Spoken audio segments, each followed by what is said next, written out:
I should have driven away that night. Every instinct told me to keep my hands on the wheel and continue down the empty road, to pretend the shadow lying across the rain-soaked pavement wasn't real.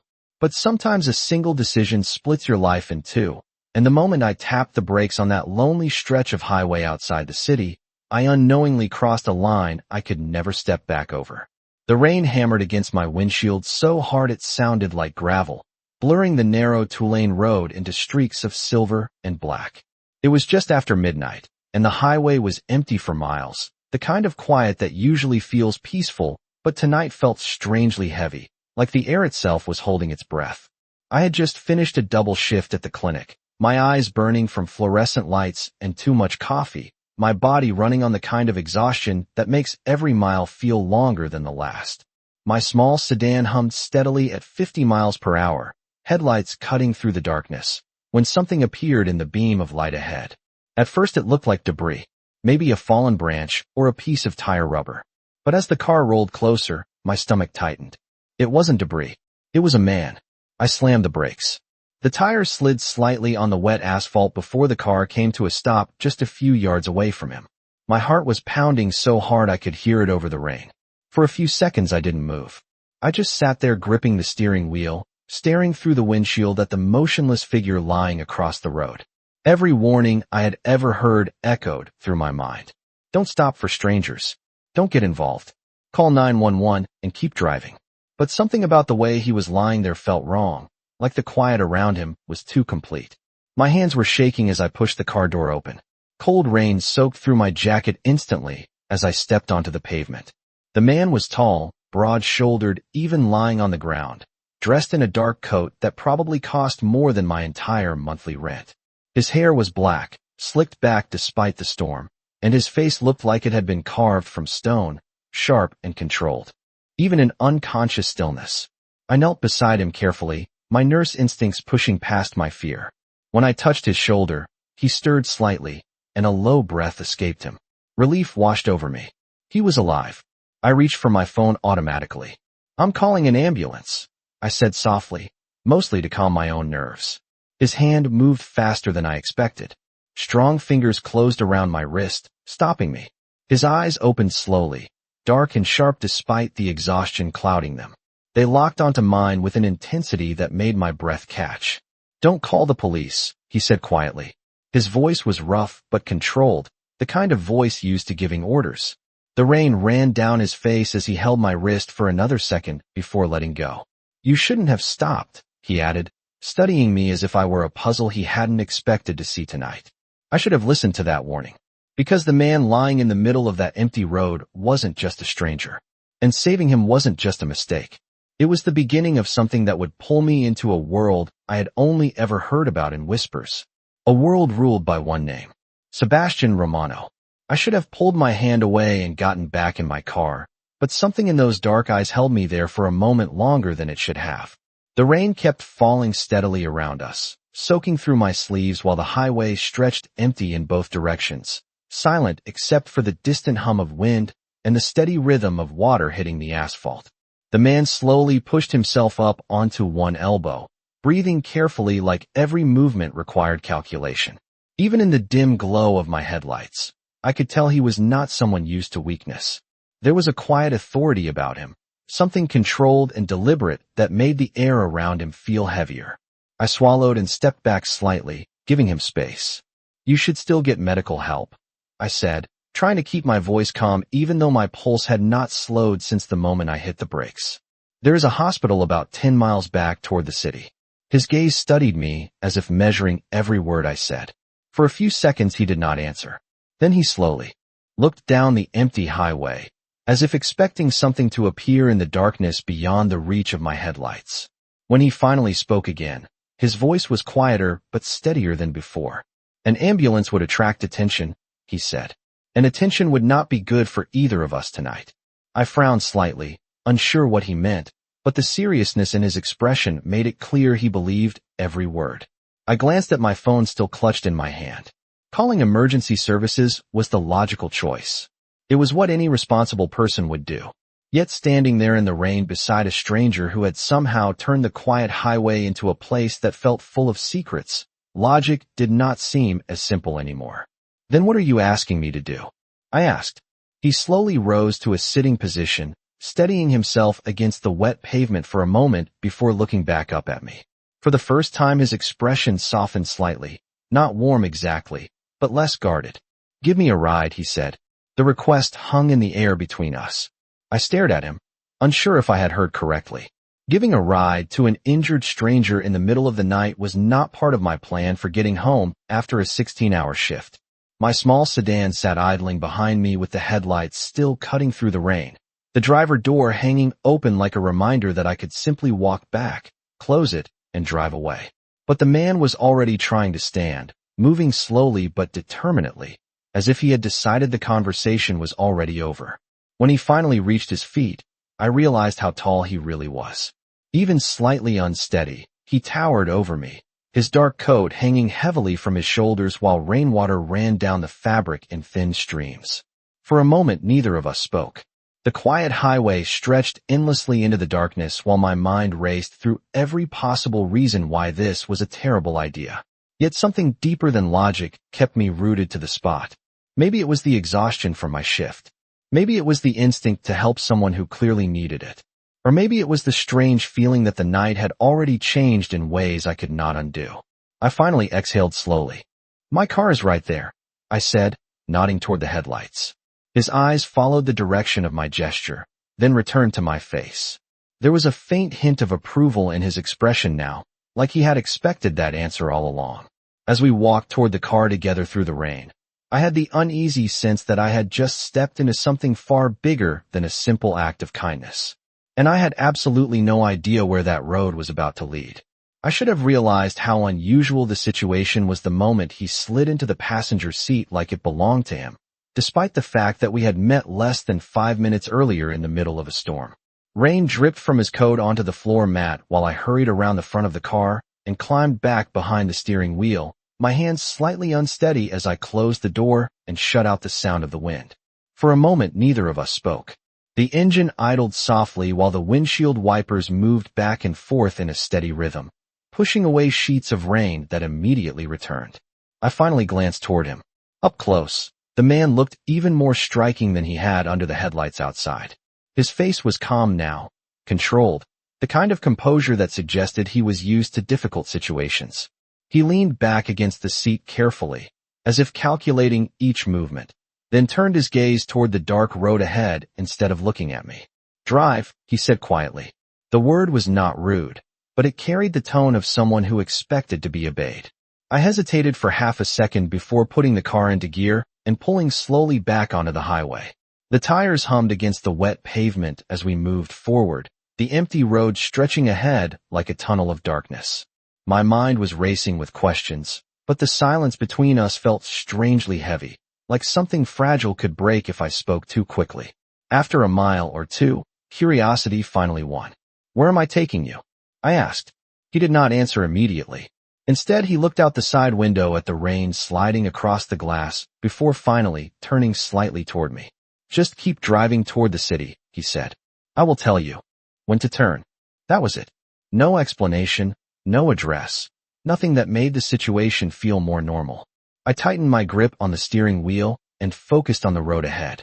Streetlights began appearing more frequently as we approached the outskirts of town, their yellow glow reflecting off the wet pavement. Out of the corner of my eye, I could feel his attention shifting toward me now, studying me with the same quiet intensity he had used earlier on the road. You work in medicine, he said suddenly. I blinked in surprise. How did you know that? His gaze dropped briefly to my hands on the steering wheel. Your instincts, he replied calmly.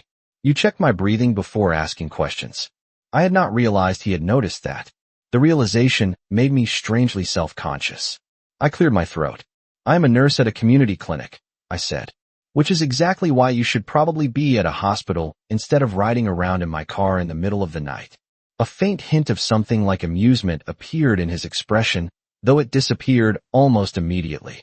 Hospitals ask questions, he said. Tonight, I do not want questions. The answer only created more of them, but the quiet certainty in his voice made it clear he would not explain further. We drove another few miles in silence. The rain had begun to lighten now, turning from a downpour into a steady drizzle. I was just beginning to think the night could not feel any stranger when the radio suddenly crackled to life with a news update I had forgotten was even playing. The announcer's voice filled the car. Authorities are currently investigating an incident on the West Highway involving a high-profile individual. Sources say the missing person may be connected to well-known businessman Sebastian Romano. My hands tightened on the wheel. The name echoed in my head for a second before I slowly turned my eyes toward the man sitting beside me. He was already looking at me, and for the first time since I had found him lying in the road, there was no mystery in his expression at all. Only confirmation. I felt the air inside the car change the moment our eyes met. The name from the radio still echoed in my head, louder than the sound of the engine, louder than the rain tapping lightly against the windshield. Sebastian Romano. Even if someone tried to pretend they had never heard it before, the city had a way of whispering certain names everywhere. News reports, business magazines, conversations overheard in coffee shops. A powerful businessman, some said. A man who owned half the real estate on the waterfront, others claimed. But there were always other whispers too, the kind people spoke quietly when they thought nobody important was listening. I turned my attention back to the road, but my mind was no longer calm. The man sitting in my passenger seat watched me with steady patience, as if he had already anticipated the moment when everything would start making sense. Finally I spoke. Sebastian Romano, I said slowly, repeating the name the radio announcer had just spoken. The windshield wipers slid across the glass again, clearing away a thin layer of rain. That is you, is it not? For a moment he did not answer. Then he reached forward and calmly turned the radio off, filling the car with silence again. When he leaned back in the seat, his eyes returned to me, sharp but not threatening. Yes, he said simply. There was no hesitation in his voice, no attempt to deny it. Just the quiet confidence of someone who had never needed to hide his identity. I felt my stomach tighten slightly as the reality settled in. The man I had picked up from the middle of a dark highway was not just an injured stranger. He was someone whose name appeared in headlines and whose influence stretched across the entire city. And I had just offered him a ride like he was a neighbor stranded with a flat tire. I let out a slow breath. You could have told me earlier, I said. My voice sounded calmer than I felt. Would that have changed your decision to stop the car? He asked quietly. The question caught me off guard. I thought about it for a moment, replaying the scene in my mind. The empty road, the rain, the figure lying motionless under my headlights. Finally, I shook my head slightly. No, I admitted. Someone needed help. Sebastian studied me for a second longer, as if that answer confirmed something he had already suspected. Outside, the city lights were growing brighter as we moved closer to downtown. Buildings began appearing along the road, their windows glowing softly against the dark sky. Traffic was still light at this hour, but the empty isolation of the highway was slowly fading behind us. After another minute of silence, Sebastian spoke again. Take the next exit, he said. I followed his instructions, guiding the car down the ramp and onto a quieter street lined with old brick buildings and closed storefronts. The drizzle had almost stopped now, leaving the pavement shining under the streetlights like polished glass. You have been very calm, he said after a while. Most people would have reacted differently. I glanced at him briefly before returning my focus to the road. Most people probably would not have stopped their car either, I replied. That earned the smallest hint of a smile from him. It was subtle, gone almost as quickly as it appeared, but it changed something in his expression. For the first time since I had met him, he looked less like a stranger from a dangerous headline and more like a man who had been through a very long night. Turn right at the next corner, he said. I slowed the car and followed the direction. Ahead, a tall modern building rose above the surrounding streets, its glass entrance illuminated by soft white lights. Even before we reached the curb, I noticed the black vehicles parked near the entrance and the well-dressed men standing nearby, scanning the street with quiet attention. As the car rolled closer, several of them turned at the same time, and every single one of them looked directly at Sebastian Romano. I slowed the car as we approached the building, my headlights sweeping across the polished glass entrance and the row of black vehicles parked along the curb. The men standing outside straightened the moment they recognized the passenger beside me. Their posture shifted instantly from casual observation to focused attention, like a silent signal had just passed between them. One of them stepped forward as the car rolled to a stop. He was tall, dressed in a dark suit that looked perfectly tailored despite the damp night air, and his eyes moved quickly from me to Sebastian. For a brief moment relief crossed his face, though he tried to hide it. I put the car in park, but kept both hands on the steering wheel, unsure whether I should say anything or simply stay quiet. Sebastian opened the passenger door slowly, moving with the same controlled care I had noticed earlier. The man outside took a step closer, clearly ready to assist, but Sebastian raised one hand slightly, and the man immediately stopped. Even that small gesture carried authority. "You found me faster than expected," Sebastian said calmly. His voice sounded stronger now than it had on the highway. The man nodded once. "We have been searching every route leading into the city," he replied respectfully. His eyes briefly flicked toward me again, curious but careful. I suddenly became very aware that I was the only person there who did not seem to belong to this quiet, organized scene. The rain had almost completely stopped now, leaving only the faint scent of wet pavement drifting through the open car door. Sebastian placed one hand on the roof of the car as he stepped out, then paused and looked back toward me. For a moment neither of us spoke. The soft glow of the building lights reflected in his dark eyes, as if he was considering something. Finally he said, "You should not be here when the night gets complicated." The words were not threatening, but they carried a strange kind of warning. I frowned slightly. "I only drove you here," I replied. That was the agreement. A faint trace of that same restrained smile returned to his expression, as if he appreciated the straightforward answer. He reached into his coat pocket and pulled out a small card, placing it carefully on the center console between us. The movement was deliberate, like he wanted to be certain I noticed it. "You helped me tonight," he said. "If you ever need assistance, call that number." I glanced down at the card but did not pick it up immediately. The paper was thick and simple, with only a name and a phone number printed in clean black letters. Sebastian Romano. Before I could say anything else, another vehicle pulled quietly to the curb behind my car. More men stepped out, scanning the street with practiced awareness. The scene outside was becoming busier by the second, but none of them spoke loudly or moved with panic. Everything about their behavior felt controlled and precise. Sebastian straightened his coat slightly and stepped away from the car, but then he paused again and leaned down toward the open window. His voice was quieter this time, meant only for me. "You should go home, Lily Parker." The sound of my name made my head snap up in surprise. I had never told him who I was. For a moment, I simply stared at him, trying to understand how he could possibly know that. He did not explain. Instead, he gave a small nod, as if the conversation had already ended, and turned toward the men waiting near the entrance. I watched as they surrounded him with subtle respect, guiding him toward the brightly lit doors of the building. No one touched him, but the way they moved around him made it clear who they were there to protect. When the glass doors closed behind them, the street suddenly felt quiet again.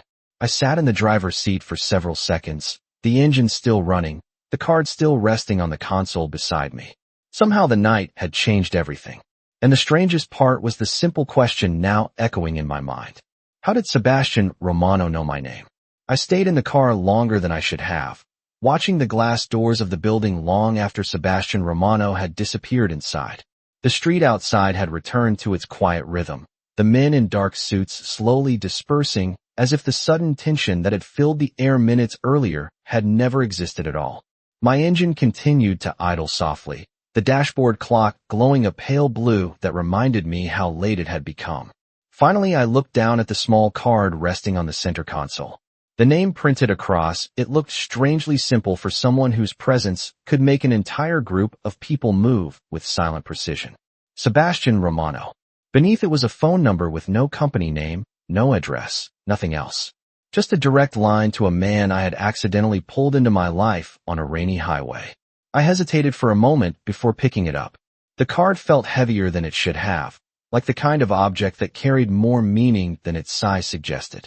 After a second, I slipped it into the side pocket of my purse. I told myself it was only because throwing it away felt rude. Nothing more. I shifted the car into drive and slowly pulled away from the curb. The tall building faded behind me as I turned onto a wider avenue, the city lights reflecting off the wet pavement like scattered stars. Traffic was beginning to appear again now that I was closer to downtown. late-night taxis and delivery trucks moving through intersections with quiet purpose. My mind replayed the events of the night over and over again. The empty highway, the man lying in the road, the calm certainty in his voice when he asked me not to call the police, and the way he had said my name as if it was something he had known all along. That part refused to leave my thoughts. I had never told him who I was. Yet he had spoken my name so easily, like it was the most natural thing in the world. I finally reached my apartment building 20 minutes later, a modest brick complex that looked almost sleepy compared to the polished towers downtown. I parked my car in the small lot behind the building and turned off the engine. The sudden silence felt strange after the long drive. For a moment, I simply sat there, staring through the windshield at the dimly lit stairwell leading up to my apartment. My entire body felt heavy from exhaustion now that the adrenaline from the night was fading. I gathered my purse and stepped out of the car, the cool air brushing against my face as I locked the door behind me. The rain had completely stopped, leaving the city quiet and damp under the streetlights. Inside my apartment, everything looked exactly the same as it had when I left for work that morning. The small kitchen table with a stack of mail, the soft lamp beside the couch casting warm light across the living room. The familiar quiet that usually made me feel safe after a long shift. Tonight it felt different. I placed my purse on the table and pulled the card back out, setting it beside the lamp where the light could reach it clearly. Sebastian Romano. I stared at the name for a long moment before shaking my head slightly at myself. Tonight had been strange, that was all. A random moment on a dark road that had brought two strangers together for a few miles. By morning, everything would feel normal again. I turned off the lamp and headed toward the bedroom, ready to finally sleep. But just as I reached the hallway, my phone buzzed softly on the table behind me. I stopped and turned back slowly. The screen lit up in the dark room. Unknown number. I stared at the glowing screen for several seconds without moving. The apartment was completely silent except for the faint hum of the refrigerator and the distant sound of a passing car somewhere outside. My phone continued to vibrate softly against the wooden table, the unknown number flashing again and again like it was determined to be noticed. I slowly walked back across the room and picked it up. For a moment I considered letting it go to voicemail. Tonight had already been strange enough, and the last thing I needed was another mystery arriving after midnight. But curiosity had a way of winning arguments inside my head. I swiped the screen and lifted the phone to my ear. "Hello," I said quietly. There was a brief pause on the other end of the line, just long enough for my heart to begin beating faster again. Then a voice answered. Calm. Familiar. Good. You made it home safely. I froze. Even without seeing him, I knew exactly who it was. Sebastian Romano's voice carried the same controlled confidence it had in the car, smooth and steady like nothing in the world could surprise him. I glanced down at the card still sitting on the table beside the lamp. The same phone number printed across it. Somehow that realization made the situation feel even stranger. "How did you get my number?" I asked before I could stop myself. Another short pause followed, and when he spoke again, I could almost hear the faint hint of amusement behind his words. "You seem surprised," he said. "You stopped your car for a stranger on an empty highway in the middle of the night. You should expect that stranger to make sure you arrived home safely." I shook my head slightly, even though he could not see me. "That does not answer the question." This time he did not avoid it completely. "You left your phone on the console while you were driving," he said calmly. I remembered the number. The explanation should have sounded simple, but something about the way he said it made me realize it had probably not been the only way he knew. I leaned against the table, trying to decide whether I should feel annoyed or impressed. "So you called to confirm that I survived the drive home?" I said. "That is very thoughtful of you. You helped me tonight," he replied. "That is not something I forget." The sincerity in his voice made the air in the room feel different. For a moment, neither of us spoke. I could hear faint city sounds through the phone on his end of the line, distant voices, and the echo of a closing door somewhere behind him. It sounded like he was still at that building downtown. Finally, I said, "You did not have to call." "Perhaps," he said, "but I wanted to." There was another pause, quieter this time, like the conversation had drifted into unfamiliar territory for both of us. I looked around my small living room, suddenly aware of how ordinary it seemed compared to the world he clearly lived in. "Well," I said after a moment, "you are welcome for the ride." The faintest trace of a laugh reached my ear through the phone, low and brief, but genuine. It was more than a ride, Sebastian said. You stopped when most people would have driven away. I did not know how to respond to that. My instinct had been simple at the time. Someone needed help. That was all. But hearing him say it made the moment feel bigger than it had on the highway. After a second he spoke again, his voice slightly softer now. Get some sleep, Lily Parker, he said. Tomorrow will feel more normal. I opened my mouth to reply, but before I could say anything else the line clicked quietly and the call ended. I lowered the phone slowly and stared at the screen as it went dark again. The apartment returned to silence. But something told me that normal might no longer be part of my life anymore. I did not sleep much that night. Every time I closed my eyes, I saw the empty highway again, the rain falling under the headlights, and the moment Sebastian Romano had opened his eyes and told me not to call the police. By the time morning light began filtering through the thin curtains of my apartment, I had already given up on the idea of real rest. The alarm on my phone buzzed softly at 6:30, reminding me that the real world still expected me to show up and function like nothing unusual had happened. I forced myself out of bed and moved through my small morning routine on autopilot, making coffee, brushing my hair, pulling on the light blue scrubs I wore at the clinic. The normal rhythm of the morning helped push the strange events of the night into the background, at least for a while. By 7:30, I was already driving through downtown traffic, the early sunlight reflecting off glass buildings and busy intersections. Daytime in the city always felt different from the quiet hours after midnight. People moved quickly along sidewalks with coffee cups in their hands. Taxis honked impatiently at traffic lights, and the world looked ordinary again. When I reached the clinic, the familiar smell of disinfectant and fresh coffee greeted me the moment I stepped inside. The waiting room already held several patients, some flipping through magazines while others spoke quietly with the receptionist. Morning, Lily. Maria called from behind the front desk with a warm smile. You look tired.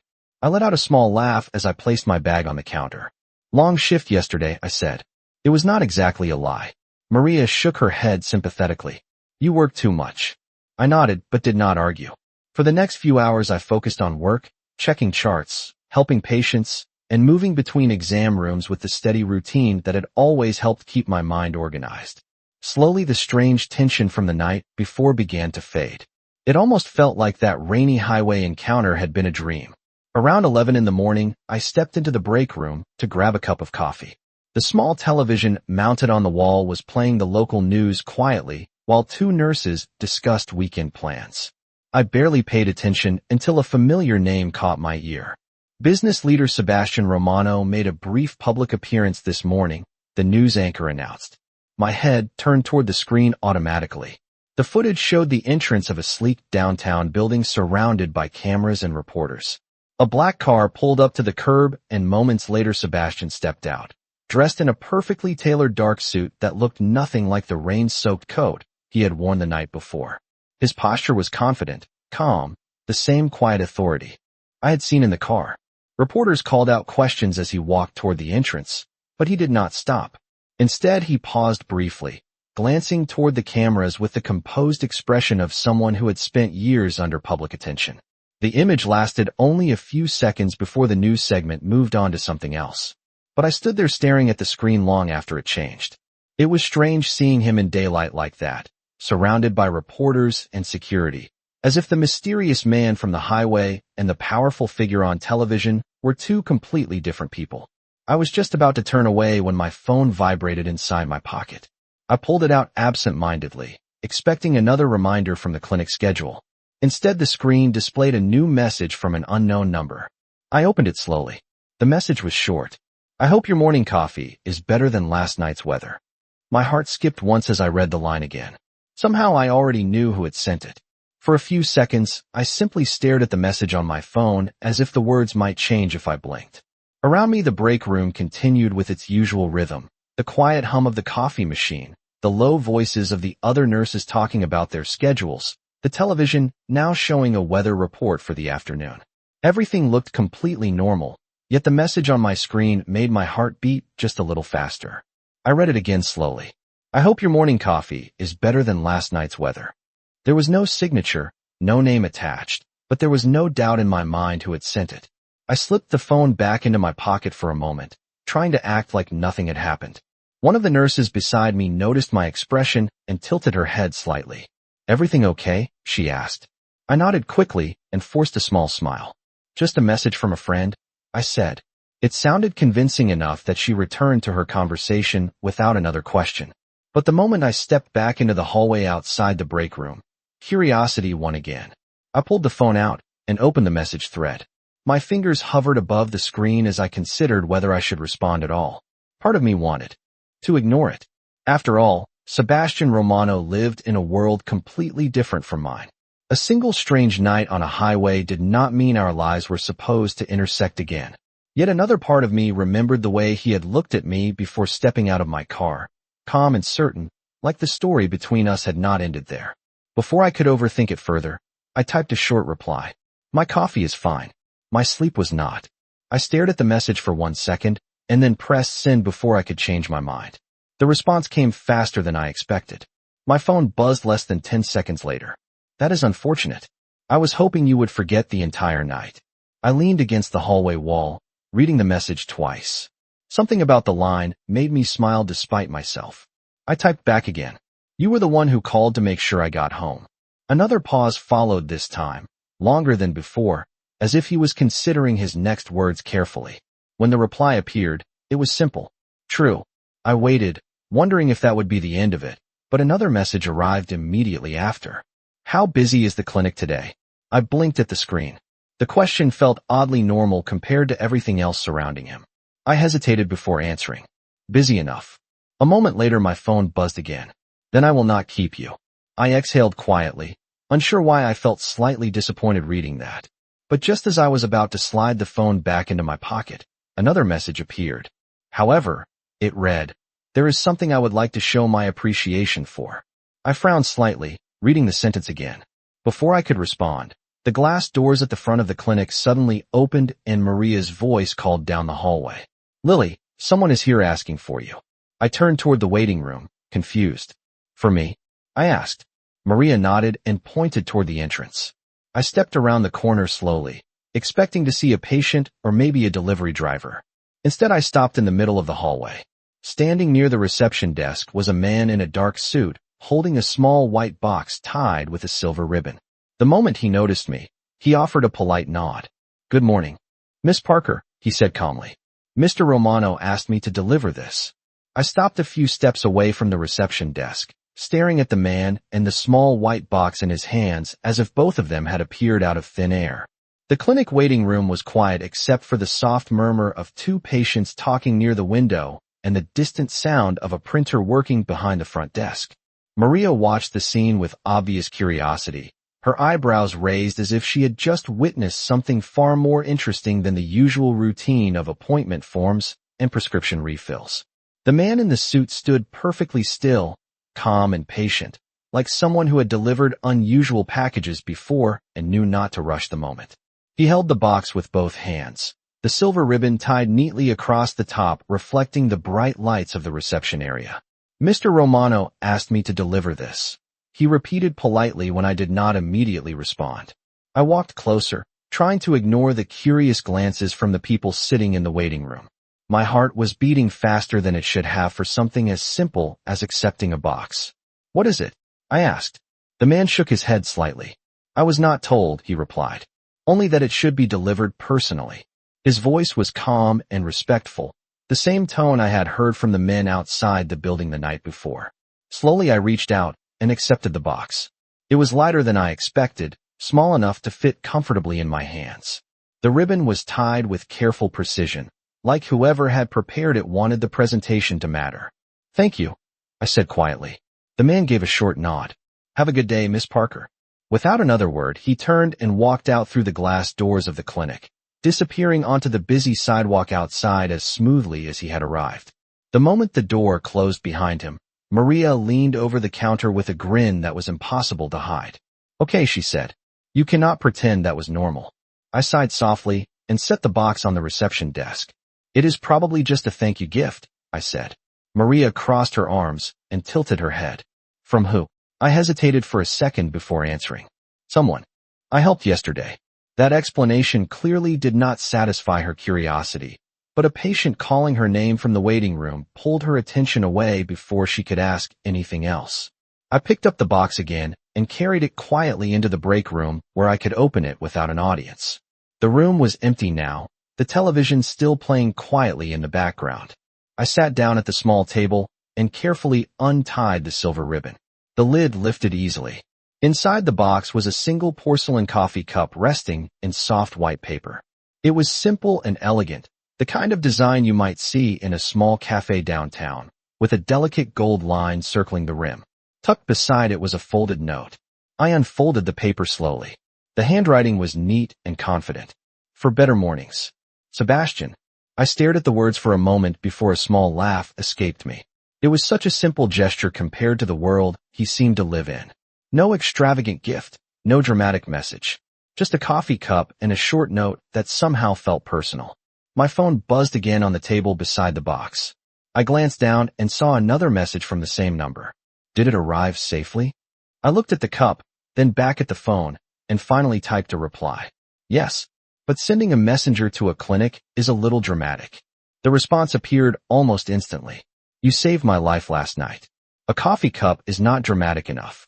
I leaned back in the chair, staring at the screen as a strange thought crossed my mind.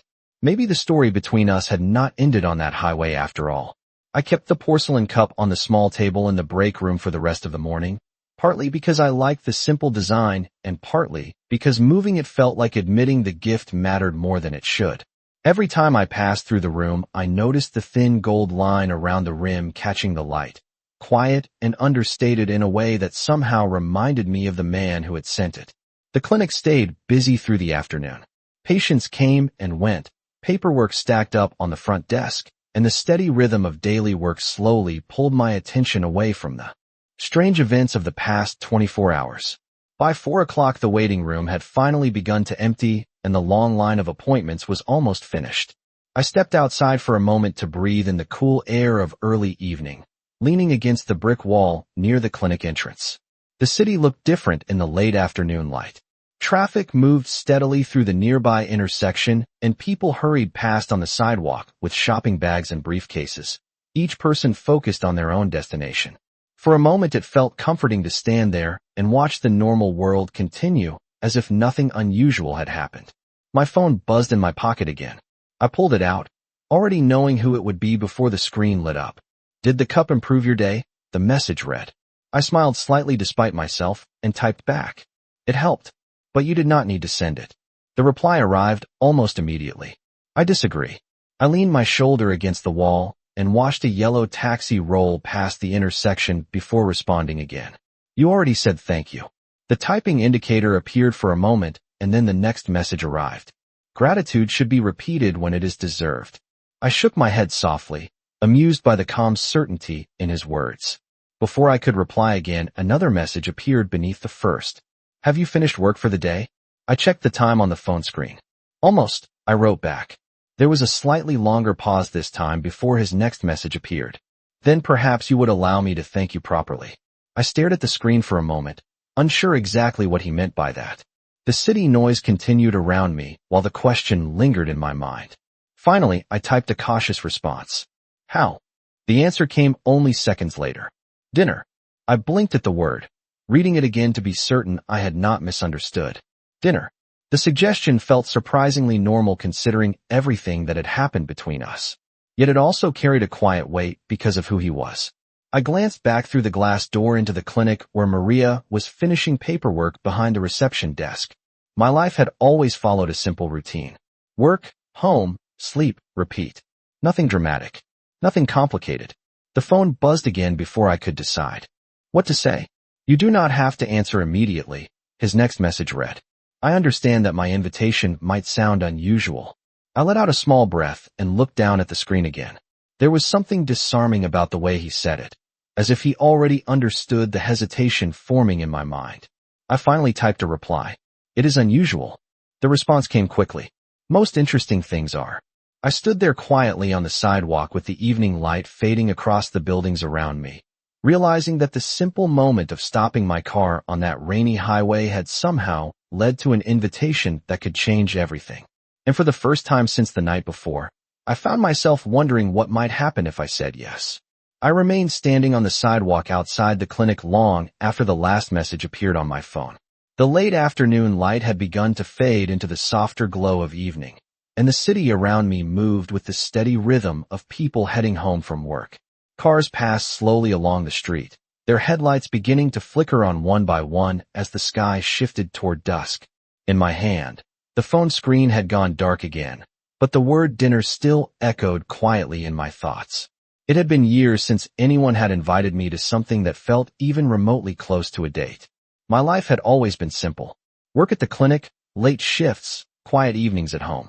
Stability had become my routine, and routines did not usually include mysterious businessmen with calm voices and a habit of appearing in unexpected ways. I looked down at the screen again and reopened the conversation. The last message still waited patiently, as if it understood that my answer required more thought than a simple yes or no. Inside the clinic, Maria was locking the front cabinet and preparing to leave for the day. She glanced through the glass door and noticed me still standing outside. With a curious smile, she pushed the door open slightly. "You planning to live out here now?" she asked playfully. I laughed softly and slipped the phone into my pocket for a moment. "Just getting some air," I replied. Maria leaned against the doorframe and studied my expression. "You have that look," she said. "What look?" I asked. "The look people get when they are deciding whether to do something interesting or something safe." I shook my head. "It is nothing like that." She raised one eyebrow. "If you say so." After she disappeared back inside to grab her bag, I pulled the phone out again. The screen reflected the soft evening light while I considered my answer one more time. Something about Sebastian Romano made the entire situation feel unusual, but not in a way that felt dangerous. More like the beginning of a story that had not fully revealed itself yet. I typed slowly. "Dinner sounds like a big thank you for a simple ride." I stared at the words for a second before sending them. The response came quickly. "You underestimate the value of stopping your car." I smiled faintly at the message. "Where would this dinner happen?" I asked. The reply arrived a few seconds later. "Somewhere quiet. Somewhere with good coffee." I looked up at the city around me again, the lights now glowing warmly in the windows of nearby buildings.